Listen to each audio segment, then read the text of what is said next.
পবিত্র জুমার দিন সাইয়্যিদুল মাকান মসজিদের ভেতরে সালাতুল জুমা আদায়ের জন্য হাজির হওয়ার তৌফিক দান করেছেন। আমরা বলি আলহামদুলিল্লাহ। দরুদ ও সালাম পেশ করছি মানবতার মহান শিক্ষক রাহমাতুল আলামিন জনাবে মুহাম্মদুর রাসূলুল্লাহ সাল্লাল্লাহু আলাইহি ওয়াসাল্লামের উপর। আল্লাহুম্মা সাল্লি ওয়া সাল্লিম ওয়া বারিক আলা নাবিয়্যিকা মুহাম্মদ। আল্লাহুম্মা সাল্লি আলাইহি আল্লাহুম্মা বারিক আলাইহি। ফাইন্নী উসিকুম ওয়া নাফসি আওয়ালাম বিতাকওয়াল্লাহ ওয়া ইত্তিবা'i সুন্নতি রাসূলিল্লাহ। খুতবার শুরুতে আমাকে এবং আপনাদেরকে আল্লাহ তাআলার ব্যাপারে তাকওয়ার নীতি অবলম্বন করার এবং জীবনের বিস্তীর্ণ ধারাগুলো নবী মুহাম্মদুর রাসূলুল্লাহ সাল্লাল্লাহু আলাইহি ওয়াসাল্লামের সুন্নাতের আলোকে সাজাবার উদাত্ত আহ্বান জানাচ্ছি। অতঃপর জেনে নিন, ইসলামী প্রজাতন্ত্র মজলুম ইরানের পক্ষে ভূমিকা রাখুন, মজলুমদের পক্ষে কথা বলুন। মজলুম যদি কাফের বেঈমানও হয়, মজলুমের দোয়া এবং আল্লাহর মাঝখানে কোন পর্দা থাকে না। সেজন্য আল্লাহ রাব্বুল আলামিন জুলুম করাকে সবচেয়ে বেশি ঘৃণা করেন। আর যারা জুলুমের শিকার তাদের বলা হয় মজলুম, আর যারা জুলুম করে তাদের বলা হয় জালিম। তো জুলুম যারা করে, জালিমের বিপক্ষে মুসলমানদের অবস্থান। ইসলামের অবস্থা সবসময় মজলুমের পক্ষে। ইসলাম মানবতার কথা বলে, ইসলাম মনুষ্যত্বের কথা বলে, অসহায় মানুষের পাশে দাঁড়াতে বলে। আজকে শিয়া এবং সুন্নির বিভেদের কথা বলে যারা বলে ওরা মরে যায়। এ কথা একটা দোকানদারি কথা, যা আমার দোকানের মাল সবচেয়ে এক নম্বর, বাকি যেটা ঠিক না। আমরা যারা সুন্নি দাবিদার করি, আমাদের ভিতরে অনেক শিরক বেদাত আছে। যাদের বাড়ি চিটাগাং তারা জানেন চট্টগ্রামের অবস্থা এমন, কোনো ইমাম এবং খতিব মাজারের বিরুদ্ধে, কবরের বিরুদ্ধে কথা বলার সাহস পায় না। তারা এত পাওয়ারফুল, কারণ এই কবরগুলোকে কেন্দ্র করে কোটি কোটি নয় শত শত কোটি টাকার বাণিজ্য হয়। কবরে গিয়ে মানুষেরা সেজদা করছে, মানুষেরা সেখানে মান্নত করছে, পীরকে সেজদা করছে। জিজ্ঞেস করে বলে আমরা সুন্নি, এবং তারা দাবি করে গরম সুন্নি। তারা বলেন নাউজুবিল্লাহ মিন যালিক। চট্টগ্রাম, সিলেট এবং শরীয়তপুরের অবস্থা তো আরও ভয়াবহ। নাম শরীয়তপুর, কিন্তু শরীয়ত সেখানে এখন এমন অবস্থায় চলে গেছে। ওখানে একটা দরবার আছে, নাম হচ্ছে সুরেশ্বর। যাদের বাড়ি শরীয়তপুর তারা এটা জানেন। তারা দাবি করে আমরা সুন্নি। তো এইরকম সুন্নি আসলে সুন্নি নয়। মুসলমানদের পরিচয় হচ্ছে যারা আল কোরআন এবং রাসূলের সুন্নাতকে মেনে চলে না। তারা নিজেদেরকে যতই মুসলিম দাবি করুক, তাদের অন্তরের অবস্থাটা কেমন সেটা আল্লাহ তাআলা ভালো জানেন। সেজন্য আল্লাহ রাব্বুল আলামিন সূরা বাকারার 134 নম্বর 174 নম্বর আয়াতে বলছেন, ইন্নাল্লাযীনা ইয়াকতুমুনা মা আনজালাল্লাহ। আল্লাহ যা কিতাবে নাজিল করেছেন, যারা এগুলোকে গোপন করে, কিতাবের কথা না বলে, কোরআনের কথা না বলে, মন গড়া কথা বলে, যারা কিসসা কাহিনী, পীর এবং বুজুর্গদের এমন কিছু কথা বলা হয় যেটা কোরআন এবং হাদিসের সাথে সাংঘর্ষিক। পীর বুজুর্গদের প্রশংসা করতে করতে এমন পর্যায়ে নিয়ে যায়, আপনারা জানেন নিশ্চয়ই, যে হযরত আব্দুল কাদের জিলানী রহমাতুল্লাহ আলাইহিকে তারা বলে গাউসুল আজম, নাউজুবিল্লাহ। এবং বলে তার নাম যদি কোনো মুসলমান বিনয়জুত নেয় তাহলে শরীরের পশম পড়ে যায়। আস্তাগফিরুল্লাহ। এভাবে অসংখ্য কথা আমাদের সমাজে চালু করেছে এই তথাকথিত সুন্নি নামধারী লোকেরা। পীরের নামে, সুফিবাদের নামে, মাজারের নামে। তো আল্লাহ রাব্বুল আলামিন বলছেন, যারা কোরআনে আমি নাজিল করেছি যা, এটাকে তারা গোপন করে, ওয়ায়াশতারুনা বিহি সামানান কালিলা, এবং অল্প কিছুর বিনিময়ে, পার্থিব দুনিয়ার বিনিময়ে আল্লাহর আয়াতকে বিক্রি করে। সত্যিটা তারা জানে, কিন্তু এটা প্রকাশ করে না, বলে না, যে বললে যদি বিপদ আসে। কারণ পীর বুজুর্গদের কিসসা কাহিনী বললে কোনো সমস্যা নাই, কিন্তু যদি আপনি কোরআন হাদিস থেকে কথা বলেন, তো এই ঢাকা শহরে অনেক ইমাম, অনেক খতিব তারা কারাবরণ করেছেন। কেউ 2 বছর, 2.5 বছর কারারুদ্ধ ছিলেন।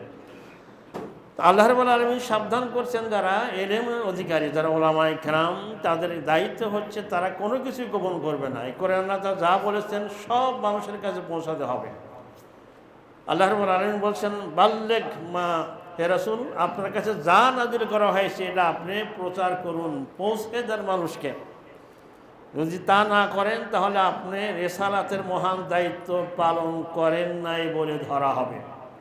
নাউযুবিল্লাহ। আল্লাহ রাসূল সাল্লাল্লাহু আলাইহি ওয়াসাল্লামকে আল্লাহ সাবধান করছেন। সুতরাং এই কোরআনে কারিমে যত কথা আছে সব বলতে হবে। এখানে যেমন ওযুর কথা আছে, সালাতের কথা আছে, বিবাহ তালাকের কথা আছে, এটাও যেমন আমরা বলবো।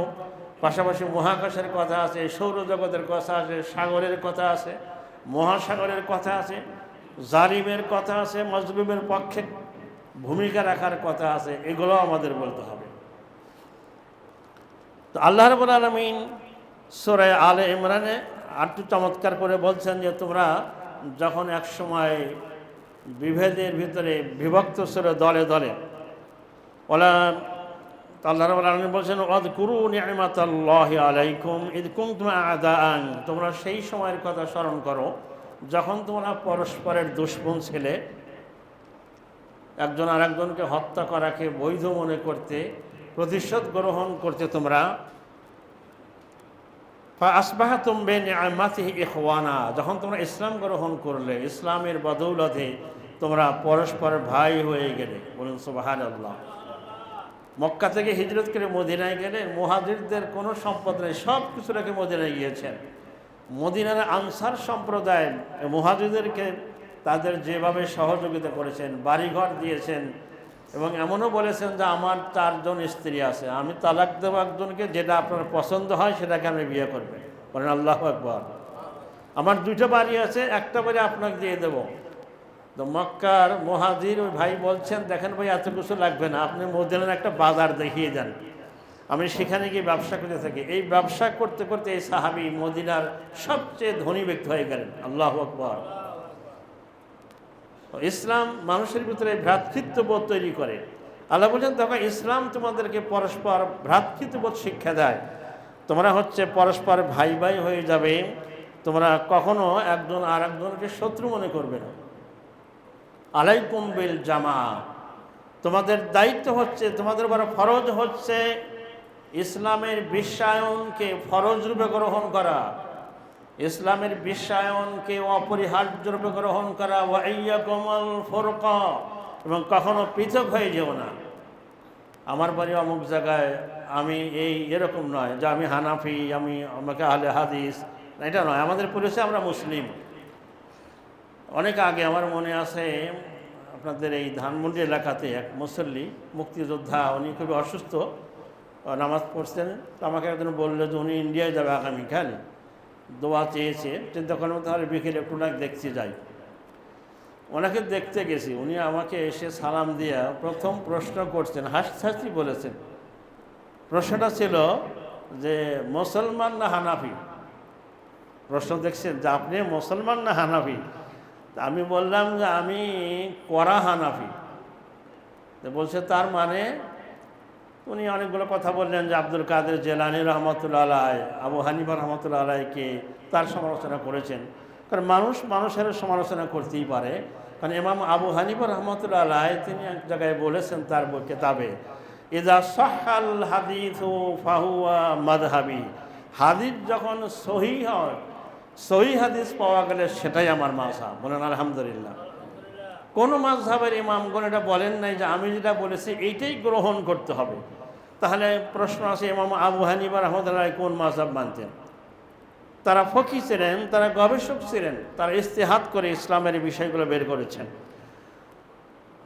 হযরত ইরবাদ ইবনে সারিয়া রাদিয়াল্লাহু তাআলা সহিহ মুসলিমের হাদিস, তিনি বলছেন সাহাবাদেরকে একদিনকে, মাইয়াশ মিনকুম বাদি, আমি মারা যাওয়ার পরে, আমার ওফাতের পরে তোমরা যারা বেঁচে থাকবে, ফাসায়ারা ইখতিলাফান কাসীরান, তোমরা দেখবে অনেক মতপার্থক্য উম্মতের ভিতরে এই ছোটখাটো বিষয় নিয়ে। টুপি কেমন হবে, টুপি কি লম্বা হবে না গোল হবে না পাঁচকলি হবে, এটা নিয়ে মুসলমানরা ঝগড়া করে। আমাদের কওমি মাদ্রাসার হেডকোয়ার্টার হচ্ছে ভারতের দেওবন্দ। দেওবন্দের বেশিরভাগ ওলামা একরাম যারা আমাদের ওস্তাদ ছিলেন, তাদের দেখতাম তারা লম্বা টুপি পরতেন, আবার কেউ কেউ পাঁচ কলে টুপিও পরতেন। তো এটার ব্যাখ্যা যার যার মতো। আবার অনেক দেশের মুসলমানরা তো টুপি পরে না, টুপিটা তো ফরজ কোনো বিষয় না, এটা সাল্লামের অভ্যাসগত সুন্নাত। তাহলে সাল্লাম বলছেন আমার ওফাতের পরে তোমরা এই উম্মতের ভিতরে অনেক মতপার্থক্য দেখতে পাবে, যে আলেমে আলেমে বিভেদ এখন, জালিমে জালেমে দুশ্মন, পথের জেনা ঠিকানা জানা নাই যাদেরকে কোথায় যাবে, যে নামাজে হাত কোথায় বাঁধবে, নাভির উপরে নাকি বুকে, আমিন জ্বলবে সুবিসরে নাকি সজরে আওয়াজ ফুকে। এইসব বিষয়ে আমরা ঝগড়া করি, গত জমায় আমরা আলোচনা করেছি। আমরা সচরাম বলছেন আমার পর দেখতে পাবে অনেক মানুষের মতো পার্থক্য করছে, বা আলাইকুম সুন্নাতি, তখন তোমাদের অপরিহার্য হয়ে যাবে আমার সুন্নাতকে মেনে চলা, ওয়া সুন্নাত আল খোলাফায়ে রাশিদিন, এবং খোলাফায়ে রাশিদিনের সুন্নাতও মেনে চলা। আল্লাহ রাসূল সাল্লামের সুন্নাতের পাশাপাশি খোলাফায়ে রাশিদিনেরও কিছু সুন্নাত আছে। যেমন আমরা জুমার নামাজে আজান দেয়, কয়টা আজান দেয়? দুটা। রাসূল সাল্লামের সময় একটা আজান দেওয়া হতো, হযরত আবু বকর ওমর রাদিয়াল্লাহু আনহুর সময় একটা আজানই দেওয়া হতো। হযরত ওসমান রাদিয়াল্লাহু তাআলা আনহুর খেলাফত আমলে উনি জলিলুল কদর সাহাবীদের সাথে পরামর্শ করে, তখন তো ইসলামী সাম্রাজ্য অর্ধ পৃথিবী ছাড়িয়ে গেছেন, তিনি বলেন যে মূল আজানের আগে আর একটা আজান দিতে হবে, কারণ মানুষেরা এসে সারতে পারে না। তখন থেকে এই দুটা আজানের প্রচলন হয়। এটা খোলাফায়ে রাশিদিনের সুন্নাত। অনেকে এটাকে বেদাত বলতে চান না, এটার সাথে আমি একমত না। রাসূল সাল্লাল্লাহু আলাইহি ওয়াসাল্লাম বলছেন যে আমার সুন্নাত মেনে চলবে, আমার খোলাফায়ে রাশিদিনের সুন্নাতও মেনে চলবে। যেহেতু হযরত ওসমান রাদিয়াল্লাহু তাআলা আনহু খোলাফায়ে রাশিদিনের একজন, এবং তখন আলী রাদিয়াল্লাহু তাআলা আনহু বেঁচে ছিলেন, অনেক সিনিয়র সাহাবীর সাথে পরামর্শ করে তিনি দুটো আজানের প্রচলন করেন। এখন সারা দুনিয়ার অধিকাংশ মুসলিম উম্মাহ দুটো আজান দেয়। কোনো মসজিদে যদি একটা আজানও দেয় তবুও নামাজ হয়ে যাবে, কোনো সন্দেহ নেই। রাসূল সাল্লাল্লাহু আলাইহি ওয়াসাল্লাম বলছেন আমার এই সুন্নাত আর আমার খোলাফায়ে রাশিদের সুন্নাতকে তোমরা শক্তভাবে মেনে চলবে। রাসূল সাল্লাল্লাহু আলাইহি ওয়াসাল্লামের এই হাদিস এবং কোরআনে কারিমের আয়াতগুলো আমাদের মেসেজ দিচ্ছে যে আমাদের ভিতরে বিভেদ থাকবে না। আমরা সবাই একটা পরিচয়, আমরা মুসলিম, আল্লাহর বান্দা, নবী মুহাম্মদুর রাসূলুল্লাহ সাল্লাল্লাহু আলাইহি ওয়াসাল্লামের উম্মত। রাসূল সাল্লাল্লাহু আলাইহি ওয়াসাল্লাম বলছেন মান সাল্লা সালাতানা, যে ব্যক্তি আমার মতো করে, আমাদের মতো করে সালাত আদায় করে, কিবলামুখী হয়, ওয়াস্তাকবালা কিবলাতানা, আমাদের কিবলাকে কিবলা মানে, আর কি ওয়াকালা যাবিহাতানা, আমাদের জবাই করা পশুর গোশত খায়, ফাযালিকাল মুসলিম, সেই তো মুসলিম।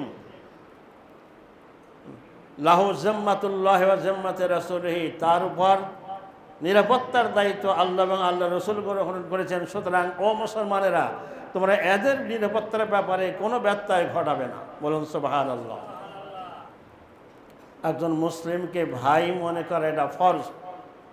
সুতরাং বলছিলাম মজলুম ইসলামী প্রজাতন্ত্র ইরানের মুসলমানদের কথা, তাদের উপরে আজকে ইহুদি আর খ্রিস্টানরা যে জুলুম অত্যাচার করেছে, ইতিহাসের সবচেয়ে বর্বর হামলা করেছে, এর মূল কারণ তাদের আকীদা খারাপ, এজন্য না। মূল কারণ তারা মুসলিম, ওটা ইসলামী প্রজাতন্ত্র, এবং তারা মজলুম গাজা এবং প্যালেস্টাইনের মুসলমানদের পক্ষে কথা বলে। যারা আমরা আজকে সুন্নি দাবি করি, আমরা ফিলিস্তিনের মুসলমানদের পক্ষে কথা বলি না, ভূমিকা রাখি না। অনেক রাষ্ট্রনায়করা চুপ করে বসে আছেন। এই গাজার অসহায় শিশু, নারী, পুরুষের চোখের কান্না, মজলুম জনতার চোখের পানি একসময় অভিশাপ হয়ে পৃথিবীতে ফিরে আসবে।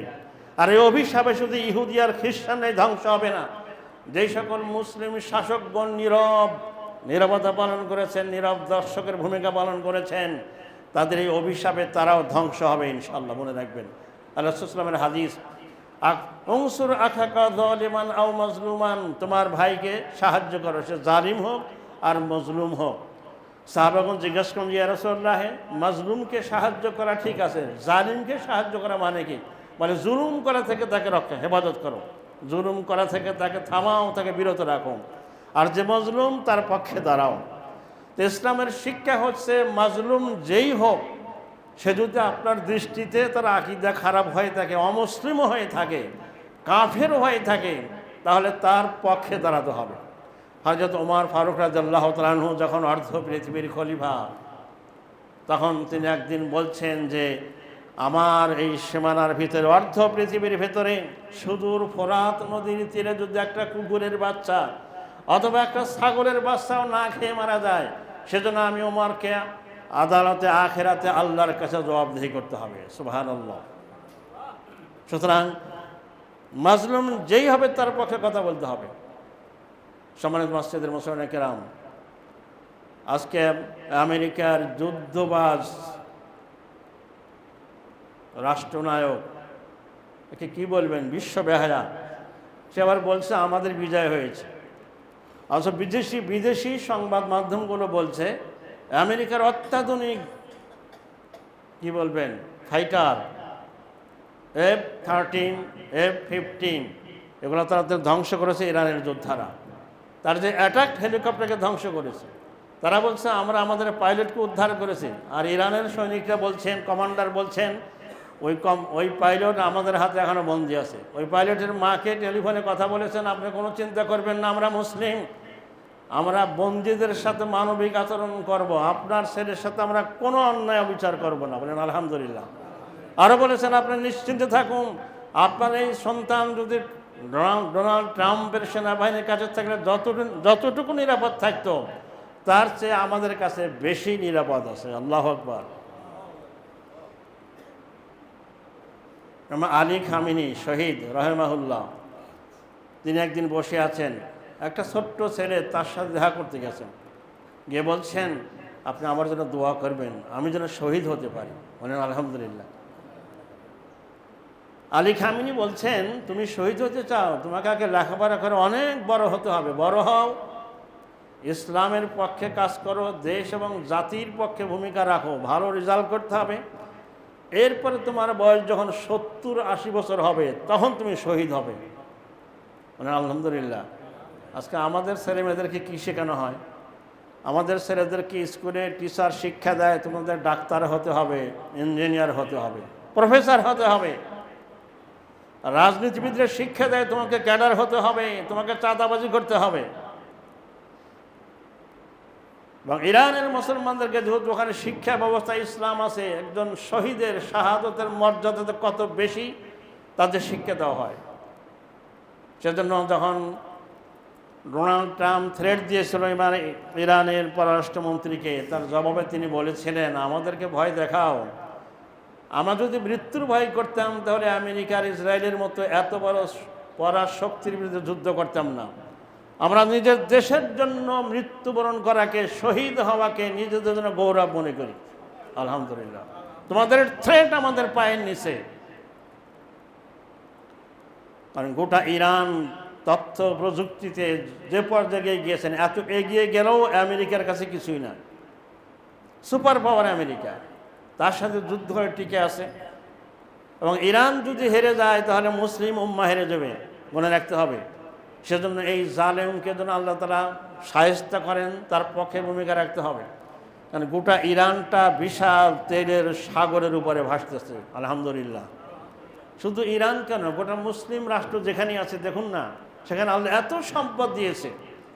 আজকে শিক্ষা দীক্ষায়, জ্ঞান বিজ্ঞানে যেই মুসলমানরা একসময় সারা পৃথিবীতে শীর্ষস্থানে ছিলেন, ইবনে সিনা, আল বিরুনি, মুসা আল খারিজমি, ইসলামের সকল জ্ঞানের ভান্ডার তাদের সাথে ছিল। গণিত শাস্ত্রের জনক ছিলেন মুসা আল খারিজমি, রসায়নবিদ ছিলেন জাবির বিন হাইয়ান, যার নামে অ্যালজাবরা করা হয়েছে, যাকে পরবর্তী বীজগণিত বলা হয়। চিকিৎসা বিজ্ঞানে ইবনে সিনা সহ যে বিশাল ভূমিকা তারা রেখেছেন, আজকে সেই মুসলমানরা লেখাপড়া করে না। ইসলামকে বলা হয় নলেজ বেসড রিলিজিয়ন।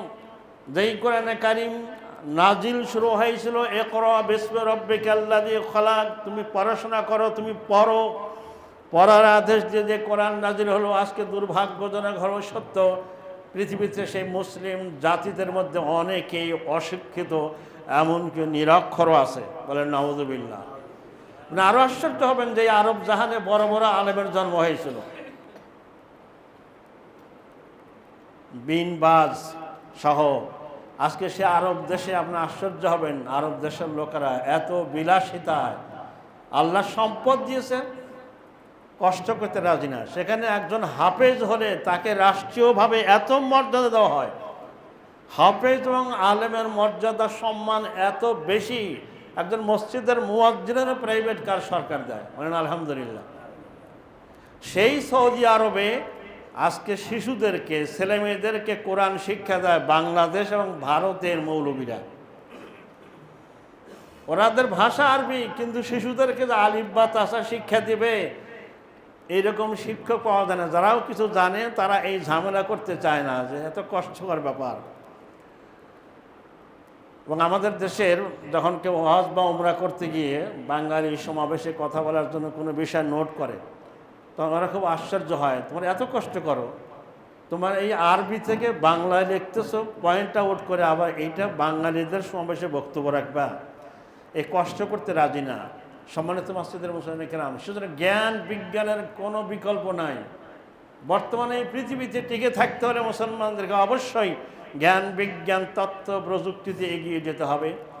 আল্লাহ রাব্বুল আলামিন আমাদেরকে এই কোরআনিক ইনফরমেশন, কোরআন এবং হাদিসের আলোকে সকল মুসলিম উম্মাকে ঐক্যবদ্ধ হওয়ার তৌফিক দান করুক, আমিন।